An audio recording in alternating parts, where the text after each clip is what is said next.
আজকে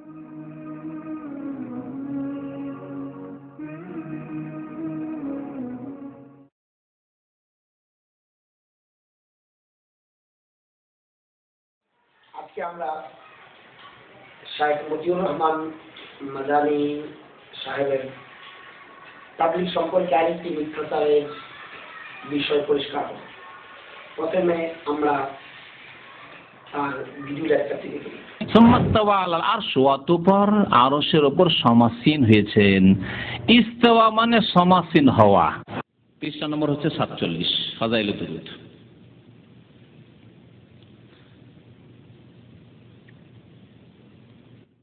পৃষ্ঠা নম্বর 50, তাতে অর্থ করেছে মাকামে মাহমুদ আর আরশ কুরসির অর্থ করেছে। হ্যাঁ, মাকামে মাহমুদের অর্থ করেছে আরশ বা কুরসি। তো এই মাকামে মাহমুদ শব্দটি কিসে আছে বলতে পারেন? হ্যাঁ, কোরআনে কারীমের আয়াত হচ্ছে অমিনাল লাইলি ফাতাহাজ্জাদ বিহি নাফিলাতাল লাকা আসা আন ইয়াবআসাকা রাব্বুকা মাকামাম মাহমুদা।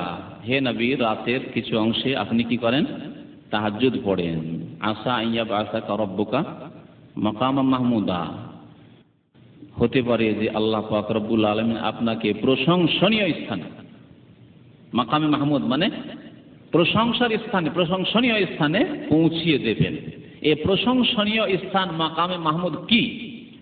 এই দোয়া আমাদের পড়তেও বলা হয়েছে নবী করিম সাল্লাল্লাহু আলাইহি ওয়াসাল্লামের জন্য, যে আল্লাহ নবী সাল্লাল্লাহু আলাইহি ওয়াসাল্লামকে মাকামে মাহমুদ দান করো। হ্যাঁ হ্যাঁ, আযানের পরে দোয়া, আল্লাহুম্মা বলেন রব্বা হাযিহি আদ-দাওয়া আত-তাম্মা ওয়াস-সালাতিল কায়িমা আতি মুহাম্মাদানিল ওয়াসিলাতা ওয়াল ফাযিলা ওয়াবআসহু মাকামাম মাহমুদ। আল্লাহ তুমি তাকে পৌঁছিয়ে দাও বা পাঠিয়ে দাও।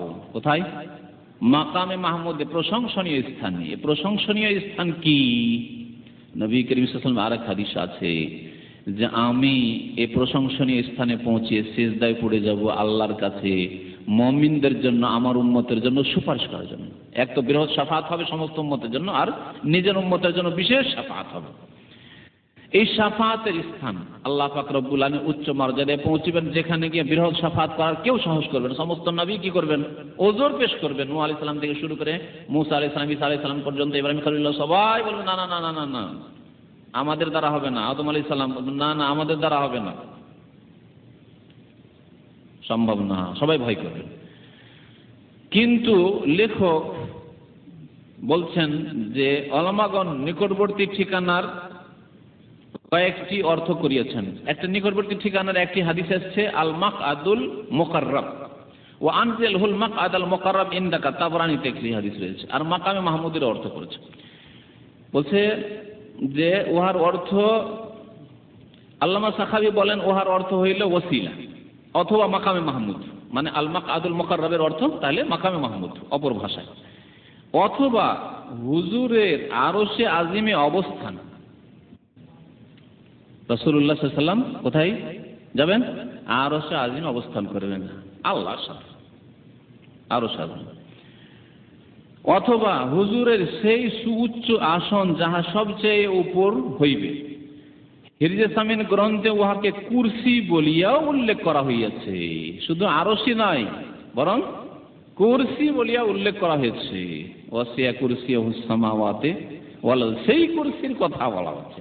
তাহলে আরশ কুরসিতে রাসূলুল্লাহ সাল্লাল্লাহু আলাইহি ওয়াসাল্লামকে এরা বাড়াতে বাড়াতে পৌঁছিয়ে দিল। কোরআন হাদিসে জানেন আল্লাহর আরশ, আল্লাহর কুরসি। এই হচ্ছে ফাজাইলে দুরূদের অবস্থা। এইরকম যদি আল্লাহ পাকের সমকক্ষ সমতুল্য কাউকে করা হয়, কোন বান্দাকে, নবী বান্দা না বান্দা নয়? বান্দা। দ্বিতীয় কলমা, আমাদের দেশে তো 5 কলমা পড়তে হয় মুসলমান হইলে, তাই না? বিয়াহ শাদী কবুল করাইতে হইলে, মজবুত করতে হইলে 5 কলমা তো পড়াইতেই হবে। তার মধ্যে দ্বিতীয় কলমা আশহাদু আল্লা ইলাহা ইল্লাল্লাহ ওয়া আশহাদু আন্না মুহাম্মাদান আবদুহু ওয়া রাসূলুহু। আর সাক্ষ্য প্রদান করছি যে মুহাম্মদ সাল্লাল্লাহু আলাইহি ওয়াসাল্লাম আল্লাহর বান্দা। আবদুহু, বান্দা। বান্দাকে কোথাও পৌঁছে দিল? মাবুদের স্থানে পৌঁছে দিল। আবদকে আবদুহু, মাবুদের স্থানে পৌঁছে দিল, আরশ কুরসিতে পৌঁছে দিল। কি অবস্থা হবে ঈমানের? নবী করিম সাল্লাল্লাহু আলাইহি ওয়াসাল্লাম বলেছেন যে লা তুতরুনি, আমাকে বাড়াইও না, আমার সম্পর্কে অতিরঞ্জন করিও না, কামা আতরাতিন নাসারা ঈসা ইবনে মারইয়াম, যেমন খ্রিস্টানরা ঈসা আলাইহিস সালাম সম্পর্কে, মরিয়মের পুত্র ঈসা সম্পর্কে তারা খুব বাড়াবাড়ি করেছিল। বাড়াবাড়ি করে আব্দুল্লাহকে আল্লাহর বান্দা, আল্লাহ কোরআনে বলেছেন ঈসা আলাইহিস সালাম আল্লাহর বান্দা, কালা ইন্নী আব্দুল্লাহ, যখন মুখ ফুটেছিল বাল্যকালে, দুধ খাওয়া বাচ্চা কয়েকদিনের, ইন্নী আব্দুল্লাহ, তিনি আমি আল্লাহর বান্দা। আর খ্রিস্টানে কি করে দিল? ইবনুল্লাহ, আব্দুল্লাহ কি বানিয়ে দিল? ইবনুল্লাহ, আল্লাহর পুত্র। এরা করলো কি? রাসূলুল্লাহ আল্লাহর বান্দা, তাকে নিয়ে গিয়ে মাবুদের স্থানে আরশ কুরসিতে বসিয়ে দিল। ইন্নামা আনা আবদুন, আমি আল্লাহর বান্দা, ফাকুলু আব্দুল্লাহ ওয়া রাসূল, সুতরাং আল্লাহর বান্দা এবং রাসূল বলবে। আর শুধু বলাতে না বললে আর স্থানের দিক দিয়ে আরশ কুরসিতে পৌঁছিয়ে দিলে, এমনটা যাতে না হয়।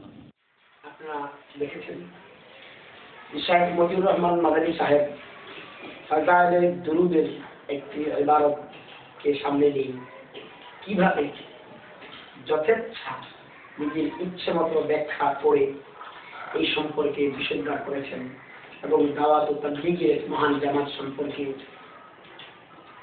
কটূক্তি করেছেন এবং শাইখ জাকারিয়া রহমতুল্লাহ আলাইহি এর মতো একজন পৃথিবী বিখ্যাত মুহাদ্দিসের বক্তব্যের ক্ষেত্রে তিনি জবাবদারি করেছেন।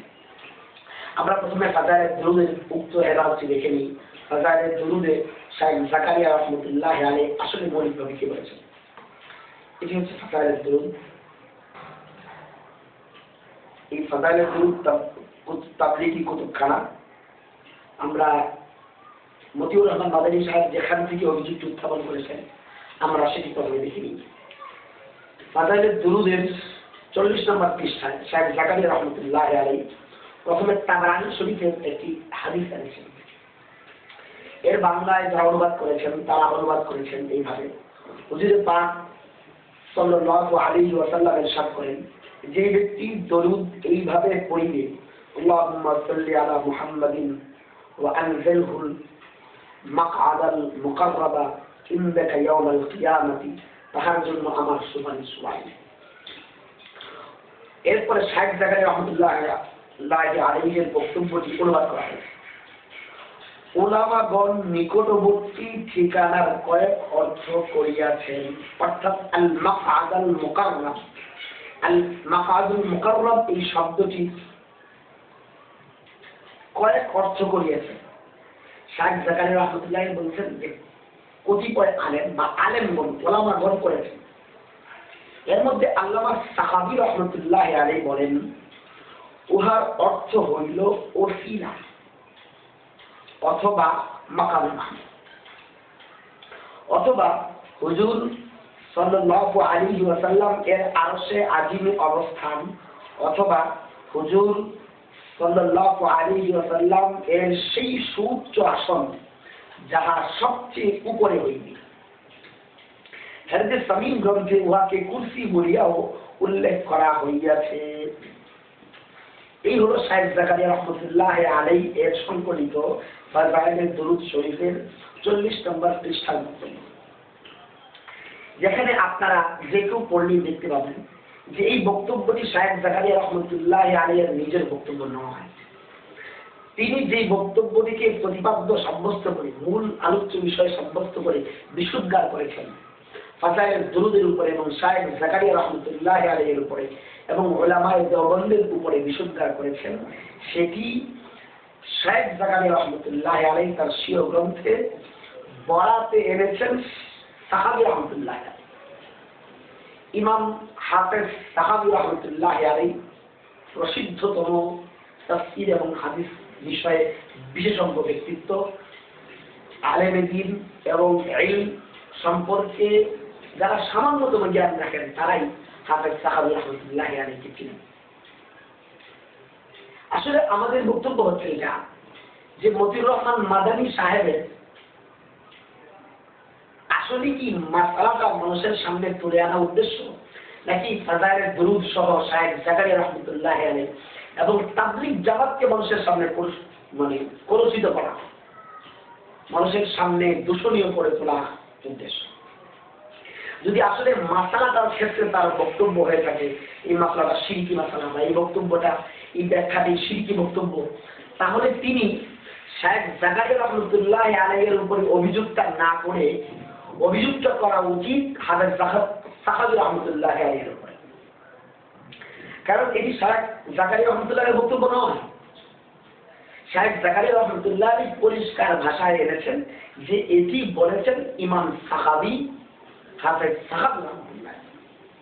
তাহলে এটি যদি শিরকি বক্তব্য হয়, নাজায়েজ বক্তব্য হয়, হারাম বক্তব্য হয়, তাহলে মতিউর রহমান মাদানীর উচিত ছিল হাফেজ সাহাবী রহমতুল্লাহ আলাইহি তিনি কুফরির দিকে ডাকতেছেন, শিরকের দিকে ডাকতেছেন, এই বক্তব্য দেওয়া। কিন্তু নকল করার কারণে শায়েখ জাকারিয়া রহমতুল্লাহ আলাইহিকে বিশুদ্ধগার করা, তাবলীগ জামাতকে বিশুদ্ধগার করা, এটি আসলে সত্য লুকানো এবং প্রতিপক্ষ আসলে তাবলীগ জামাতকে বানানো হয়েছে, এটারই পরিষ্কার করা। নতুবা তিনি প্রথমে সাহাবী রহমতুল্লাহ আলাইহির উপর অভিযোগ উত্থাপন করতেন। আমরা যদি দেখি যে হাফেজ সাহাবী রহমতুল্লাহ আলাইহি একটি গ্রন্থ রচনা করেছেন, তার সেই গ্রন্থের মধ্যে পরিষ্কার ভাষায় এই বিষয়টি তিনি এনেছেন।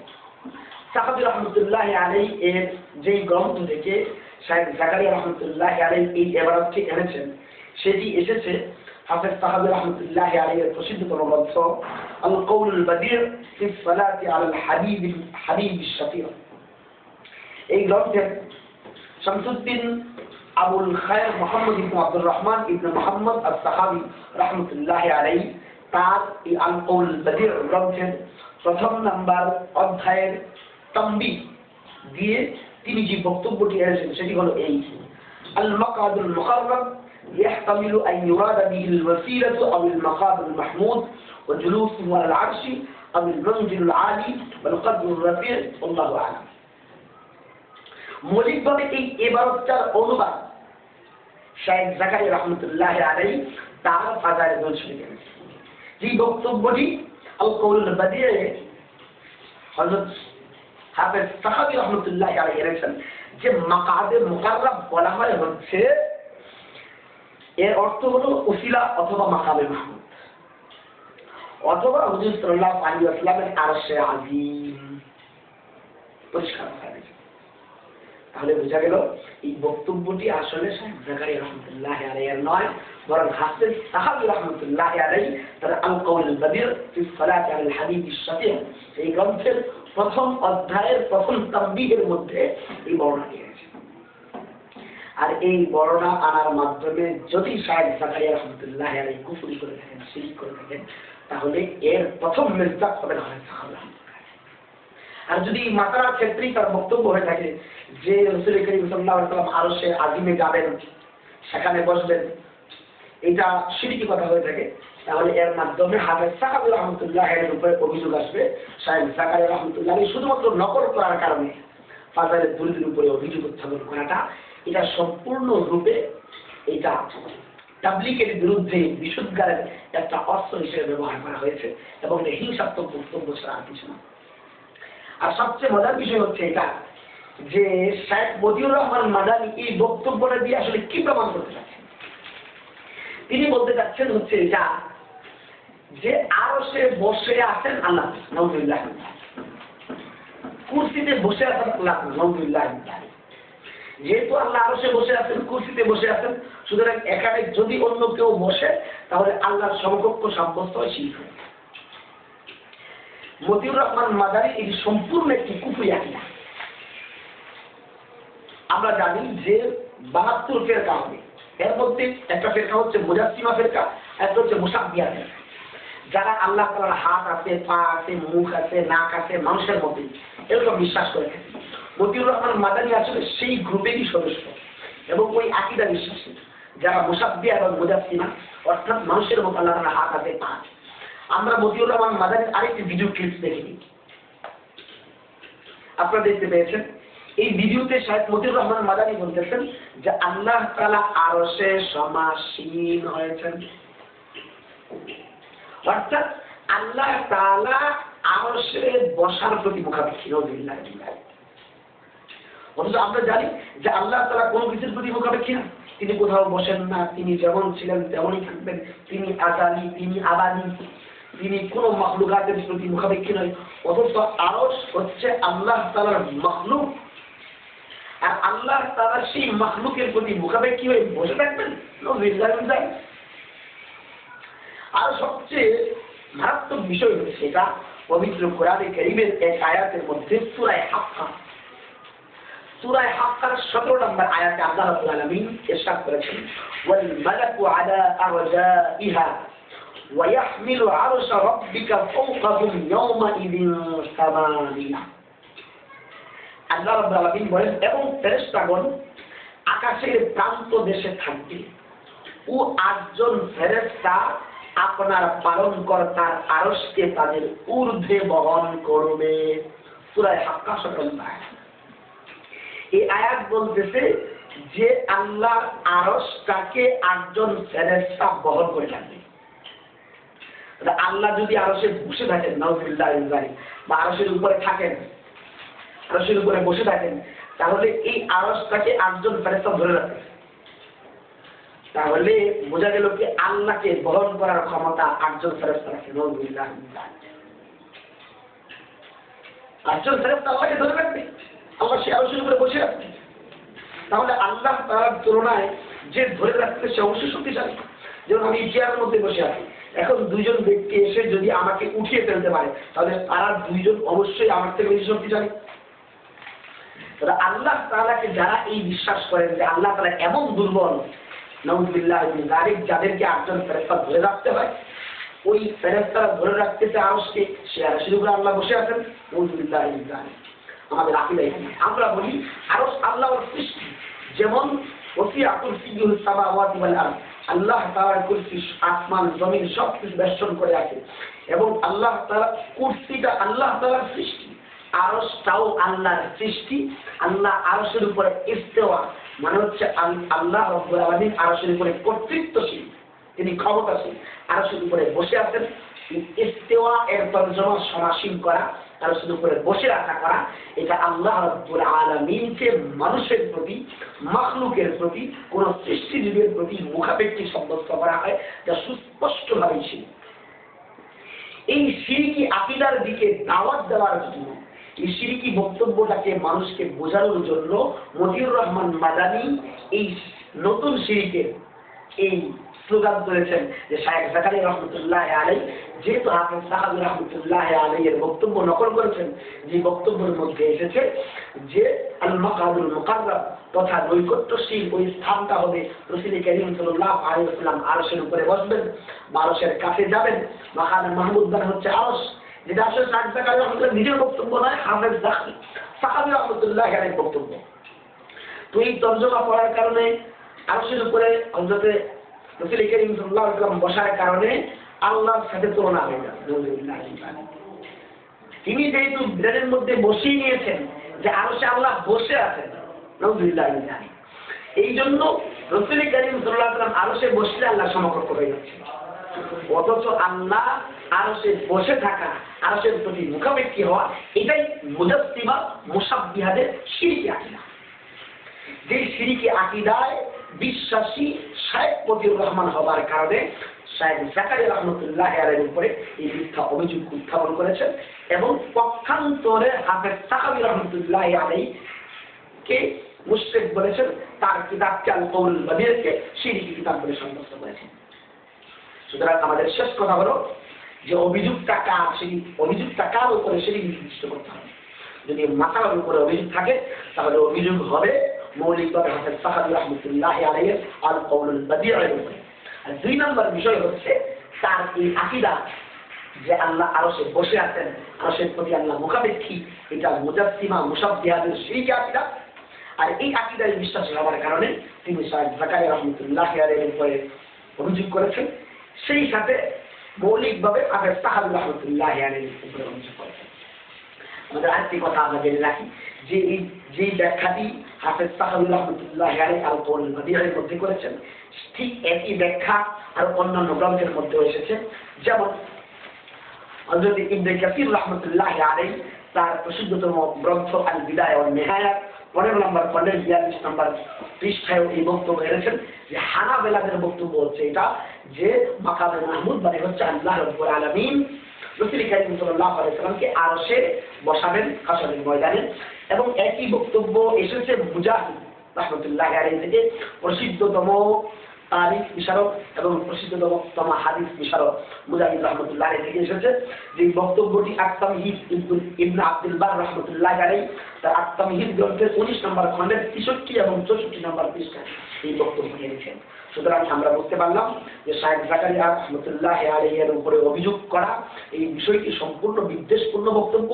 এটি শায়েখ মতিউর রহমান মাদানী মৌলিকভাবে দুইটি কারণে করেছেন। এক নম্বর কারণ হচ্ছে তাবলীগ জামাতকে বিশুদ্ধার করার জন্য, তাবলীগের প্রতি মানুষকে বিতশ্রদ্ধ করার জন্য, এবং 2 নম্বর বিষয় হচ্ছে হাফেজ সাহাবী রহমতুল্লাহ আলাইহি এর কিতাব সম্পর্কে এবং তার বক্তব্য সম্পর্কে অজ্ঞতার কারণে।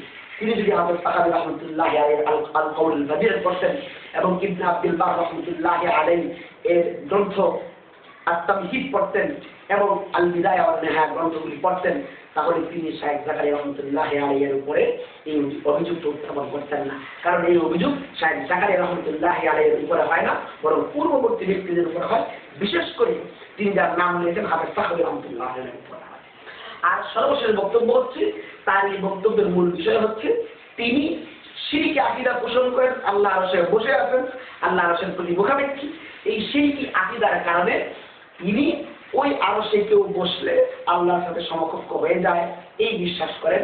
এই তারই শিরকি বিশ্বাসের কারণে অন্য মানুষকে তিনি মুশরিক মনে করতেছেন। আল্লাহ রাব্বুল আলামিন এই সকল শিরকি আকীদা থেকে, এরকম শায়েখ মতিউর রহমান মাদানী যাদের ভিতরে রয়েছে শিরকি আকীদা, তাদের এই সকল শিরকি আকীদা থেকে আমাদের হেফাজত করুন এবং দাওয়াত ও তাবলীগের এই মহান মেহনত কি আল্লাহ রাব্বুল আলামিন হেফাজত করুন। আসসালামু আলাইকুম ওয়া রাহমাতুল্লাহি ওয়া বারাকাতুহু।